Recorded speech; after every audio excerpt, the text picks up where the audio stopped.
আমাদের দেশে একটা কুপ্রথা আছে, সেটা হলো বিয়ের আগে মেয়ে দেখা সুন্নাহ।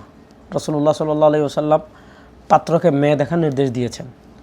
তো আমাদের দেশে যেটা হয়, মেয়ে যখন দেখতে যায় তখন পাত্রের যে বাবা আছেন সে তো মনে করে আমার ছেলে বিয়েই করবে, সে তো আমার হবু বউ, এই হিসাবে সেও কী করে, ছেলের সাথে ছেলের বাপ সেও কী করে মেয়ে দেখে।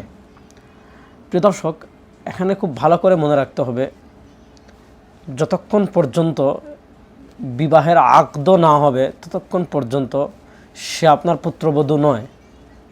তার সাথে পর্দা করা আপনার জন্য পরিপূর্ণ ফরজ।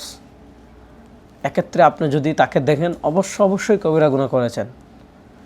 শরিয়ার অনুমোদন দিয়েছে শুধু যে বিয়ে করবে সে দেখতে পারবে, হ্যাঁ অন্য মহিলা আত্মীয় স্বজন যারা আছে মহিলারা তো দেখতেই পারবে, সমস্যা নেই, কিন্তু পুরুষদের মধ্যে শুধু যে বিয়ে করবে সেই দেখতে পারবে, অন্য কেউ দেখতে পারবে না।